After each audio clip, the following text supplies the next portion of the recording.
आज मेरे साथ एक मैजिशियन है। वो मैजिशियन सबको एक गोली देता है और वो गोली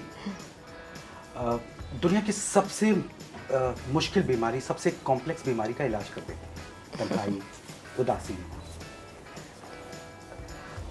और अब वो एक फिल्म लेके आ रहा है जो सीधे आपके दिल के दरवाजे तक उम्मीदों की डिलीवरी करती है। कपिल, बहुत स्वागत है आपका। Thank you sir. साथ में मेरे साथ अपने सिनेमा से वर्ड सिनेमा में अपनी लकीर खींच देने वाली नंदिता दास मैम है। Thank you ma'am. Thank you. ये 5 स्टार ट्रेलर में हमने देखा सर, 5 स्टार फिल्म की उम्मीद कर रहे हैं। ये रेटिंग पीछा नहीं छोड़ रही है आपकी, और नंदिता दास मैम की फिल्म में भी रेटिंग आ गई। तो कैसे ले रहे हैं ये रेटिंग वाले गेम को आप? हाँ, आपने बड़ा सही बोला। टीवी में भी रेटिंग का ही बोलबाला चल रहा है हर हफ्ते। आपको हम 10 साल से चाहे शो करें, लेकिन हर हफ्ते होता है अच्छा इस हफ्ते क्या रेटिंग आई। पर हमने हमेशा वही रेटिंग सोची है। अब सिनेरियो इतना बदल गया है, ऐप के थ्रू हम लोग इतनी सारी चीज़ें कर रहे हैं। पर ये फिल्म करने के बाद मुझे एक चीज़ जो मैंने, हालांकि मैं अपने फ़ोन से डिलीवरी मतलब फ़ोन से ऑर्डर बहुत कम करता हूँ, और पर मैंने मेरी वाइफ को ज़रूर बोला, मैंने कहा जब भी कोई आए ना तो उसको रेटिंग ज़रूर देना यार, और 5 स्टार ही देना, क्योंकि वो अपना काम कर रहे हैं और मेहनत से कर रहे हैं, और 5 सेकंड शायद लगते हैं ऐसे ऐप खोल के बस क्लिक करना है, तो वो ज़रूर दें। आपके दिए हुए 5 सेकंड हम लोग कितने घंटों फालतू बातें करने में सोशल मीडिया में करके निकाल देते हैं। अगर हम अपने 10 सेकंड किसी को 5 सेकंड दे देते हैं, और उसकी लाइफ थोड़ी और बेहतर हो सकती है, खुश हो सकता है, वो मुस्कुरा के थैंक यू बोल दे। It's not only about delivery boys, it's about all the people जो बहुत मेहनत कर रहे हैं, जो अपनी फैमिली को पाल रहे हैं आजकल। मुश्किल है बहुत। सो ये फिल्म उन सब लोगों को डेडिकेट है, उन सब रियल हीरोज़ को। नंदिता मैम, मैं आपको थैंक यू कहना चाहूँगा।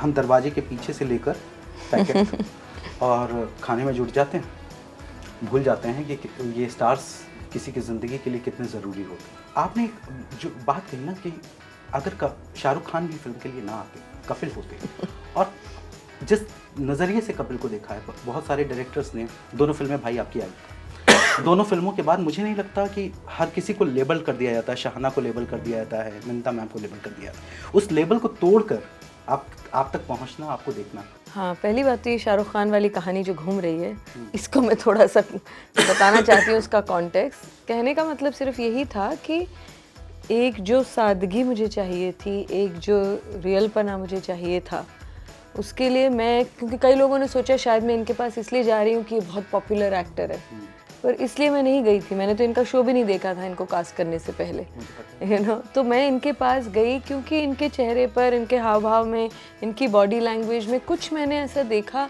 जो मुझे लगा कि बहुत रियल था, बहुत ऑनेस्ट था, बहुत आम आदमी की छवि थी, तो इसलिए मैं उनके पास गई थी। और भी कहानियाँ थी जो मेरे दिमाग में घूम रही थी, क्योंकि बंटो को हुए भी 5 साल हो गए, है ना, अब मतलब रिलीज़ के 5 साल हो गए, लेकिन थैंक यू, तो उस चीज़ को भी 3 साल हो गए थे, 2-3 साल हो गए थे, और मैं सोच रही थी, 2-3 स्क्रिप्ट्स भी मेरे पास आ रही थी। फिर कोविड हो गया और इतने सारे लोग घर वापस जा रहे थे। सडनली ये जो गिग इकॉनमी थी, ये ऐसे लग रहा था कि एक नया फॉर्म ऑफ एम्प्लॉयमेंट हो रहा है, हमें बचा रहा था क्योंकि हम हर चीज़ को ऑर्डर कर सकते थे घर पे। तो बस उस क्यूरियोसिटी से ये एक शुरुआत हुई इसकी, कि देखें कि भाई क्या है इनकी ज़िंदगी, कैसे ये मैनेज करते हैं, क्योंकि ये लोग सब पहले से तो इस काम में नहीं थे। कई लोग थे जिन्होंने कॉलेज के बाद ज्वाइन किया, या कुछ लोग थे जो दूसरे ट्रेडिशनल वर्क स्पेसेस में थे जहाँ इनके और को वर्कर्स थे, बॉस थे। यहाँ तो बस आप अकेले हैं, आपका फ़ोन है और आप हैं। तो मैं एक क्यूरियोसिटी से ये बात शुरू हुई, और फिर जैसे जैसे मैं राइडर्स के साथ बात करती गई और उनकी कहानियाँ सुनती गई, मैनी ऑफ देम, एंड तो फिर मुझे लगने लगा कि यार इस पे तो एक फिल्म बननी चाहिए। तो इस तरह से इसकी शुरुआत हुई। कपिल, आपने बहुत सारे इंटरव्यूज़ में कहा कि 10 साल की जर्नी, और नंदिता मैम ने कहा कि आम आदमी को देखना। मेरा अपना ऑब्जर्वेशन है कि आप, ये जो जर्नी है आपकी जो कमाल की, उसकी सबसे बड़ी खूबी ये है कि आप आम आदमी से कनेक्ट करते हैं। और अब कैसे आपको लगता है कि जुगाटू के लिए आपको सीरियस किरदार में आपके चाहने वाले, या जो आपके लिए फिल्म देखने जाने वाले, वो कैसे इसको लेते हैं?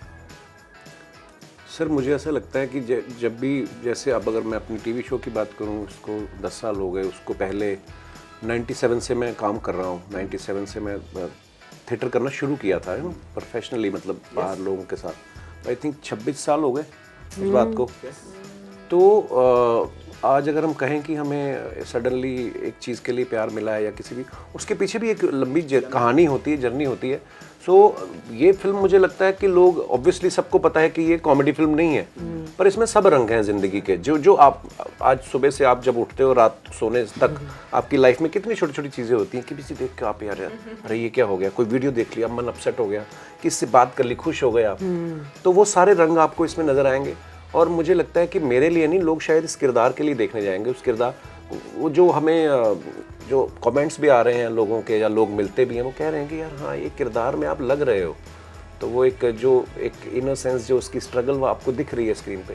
सो आई थिंक ये ऐसी फिल्में बहुत अप्रिशिएट होनी चाहिए और बननी चाहिए ऐसी कहानियाँ। नंदिता मैम ने एक इंटरव्यू में कहा था कि हम लोग ना फिल्में, हर तरह की फिल्में, मैं भी देखता हूँ हर तरह की फिल्में, शाना भी हर तरह की फिल्में, ये के जैसे उन्होंने भी कहा था कि मैं हर तरह की फिल्में देखती हूँ, लार्जर देन लाइफ फिल्में भी देखते हैं। पर अगर कहीं ना कहीं आप रियलिस्टिक बात करें ना, असल ज़िंदगी यही है ज़्यादातर लोगों की, हमारे हिंदुस्तान में ख़ास तौर पे।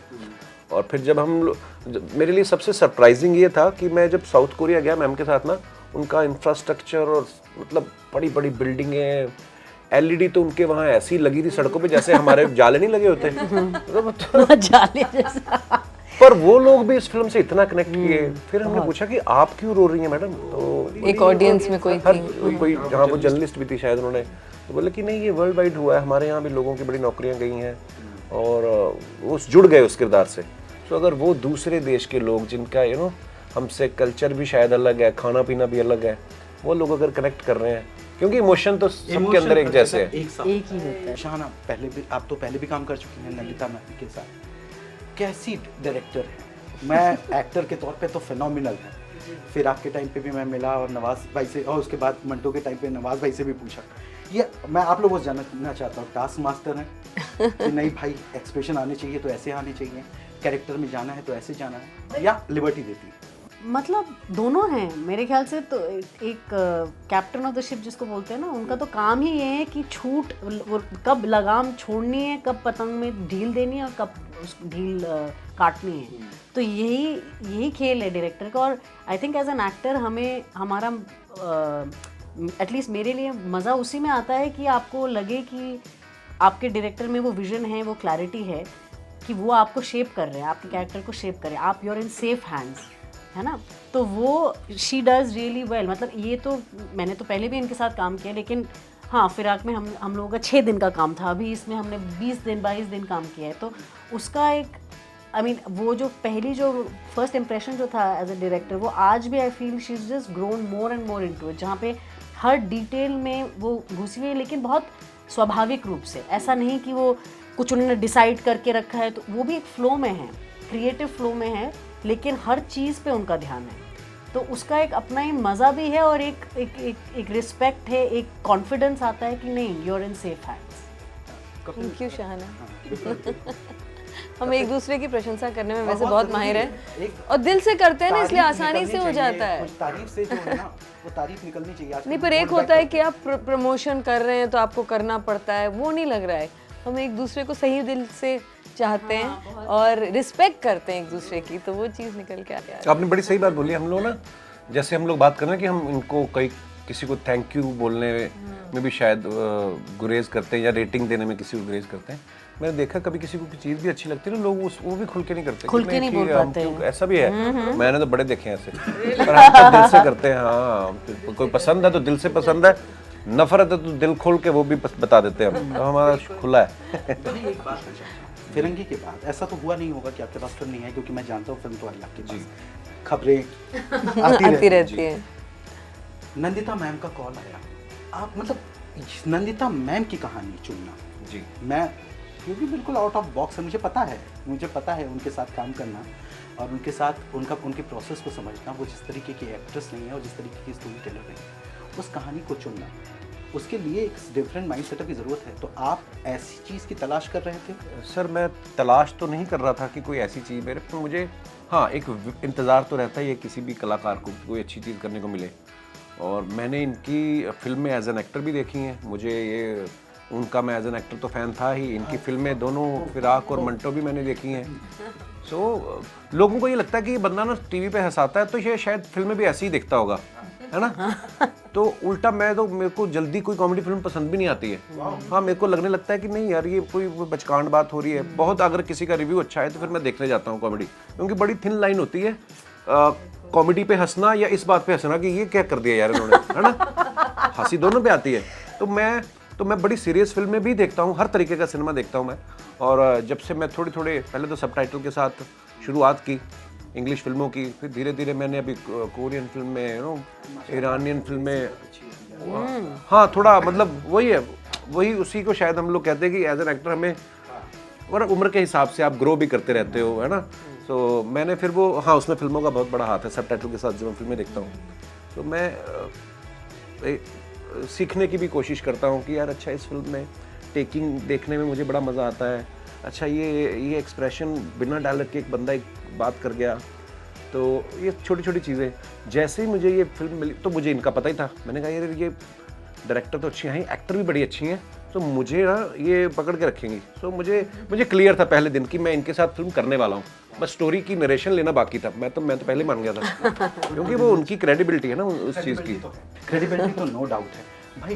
मैं वो बात करना, आप तो ज़्यादा कनेक्ट भी करेंगे इस वाले उससे, इस जनर से। आपका स्ट्रगल का पीरियड बहुत, वो तो 3 महीने के लिए किया था, पर हाँ छोटे कहानी, इस कहानी से आप क्या लेके जा रहे हैं? ऑडियंस का तो बाद में पूछूंगा, आप क्या लेके जा रहे हैं? मैं तो इस कहानी से, जो कि शुरू से मेरे मन में है ही, क्योंकि हम भी इसी दुनिया से आते हैं, हमें भी शायद बहुत बार तिरस्कार हुए होंगे। कभी गर्मी में किसी के घर कोई चीज़ पहुंचाने गए, या सिर्फ डिलीवरी बॉय की बात नहीं है, तो जो कोई थोड़े अपर क्लास ऐसे कभी किसी आदमी ने अपने, हालांकि ऐसा नहीं कि सब बड़े प्यारे अच्छे लोग भी मिलते हैं, अगर इस फिल्म को देखकर किसी को थोड़ा सा कोई सेंसिटिव तरीके से ये आदमी सोचने लग जाए कि नहीं यार, जितनी भी दुनिया में लोग हैं ये जानवर हैं, एक जिनमें भी भगवान ने जान डाली ना, उनके लिए हम थोड़ा सा सेंसिटिव हो जाएं, तो शायद इस फिल्म से अगर किसी की सोच बदले तो आई थिंक वही हमारी सक्सेस है। आपकी टेकिंग क्या है? यही है आई थिंक, जस्ट जो भी पर्सनली भी जब मैंने फिल्म देखी, जब मैंने स्क्रिप्ट पढ़ी, मेरी जो हमदर्दी है वो और गहरी हो गई। तो मुझे यही लगता है कि अब जब लोग देखते भी हैं ना, वो खुद से अपनी इमोशन से, अपनी हकीकत से, जो चीज़ें हम पर्दा जिस चीज़ पे डाल देते हैं वो देख के आई थिंक वो भी अपनी हमदर्दी से और कनेक्ट करेंगे, और उससे एक एम्पैथी बनती है। लोग जो आपके इर्द गिर्द है वो विजिबल हो जाते हैं ज़्यादा। वही है आई थिंक, वही टेक अवे है। पैंडेमिक के दौरान ये जो सीलिंग थी, बहुत जो सामने आईना होता है वो जो टूटता है, वो टूटा है, और उस टूटने के बाद, और आपने कपिल के मामले में भी हमारे लिए एक आईना तोड़ा है, पूरी इंडस्ट्री के लिए आईना तोड़ा है। एक एंथोलॉजी की स्टोरी थी, और तब से जब ये पूरी फीचर फिल्म है, आपने इसे कैरी फॉरवर्ड किया। तो अब जब फाइनल 17 तारीख को फिल्म आ रही, वो जो मैसेजिंग है वो क्या है जो आप पहुंचाना चाहती और जो चाहती है हो जाए? मैं कभी फिल्म को एक मैसेज नहीं देखती हूँ। मैं उसे एक, शाहना ने किसी और इंटरव्यू में बोला था कि मैं उसे एक आईना देखती हूँ। मंटो ने भी यही कहा था कि मेरे अफसाने एक आईना है। अगर आपको अपनी शक्ल ना पसंद आए, पैराफ्रेज कर रही हूँ, लेकिन अगर आपको शक्ल ना पसंद आए तो इसमें मेरा कोई कसूर नहीं, ना आईने का है। ये एक कहानी है। अगर आप 1 घंटा 45 मिनट निकाल सकते हो अपनी ज़िंदगी और एस्केपिज्म वाली जो दुनिया है उससे, एक रियल कहानी, एक आज के दौर की कहानी, एक शहर की कहानी, इन दोनों की कहानी, इनके बच्चों की, इनके इर्द गिर्द जो लोग रहते हैं, उसकी अगर आप एक कहानी निकाल सकते हो, उससे हर इंसान कुछ, तो मुझे इतना तो मैं विश्वास हो गया, क्योंकि अभी मैंने कितनी 10 स्क्रीनिंग्स देख ली हैं, 3 टोरंटो में, कुछ बुसान में, केरला में, और कल रात को दिल्ली में, तो करीब 9-10 स्क्रीनिंग्स अब देख ली हैं। तो जो रिस्पॉन्स आ रहा है, और इसको कभी कुछ लोग बोलेंगे तो फेस्टिवल ऑडियंस है, ये तो पढ़े लिखे ऑडियंस है, ये तो क्रिटिक है, हर तरह के लेकिन लोग आए हैं।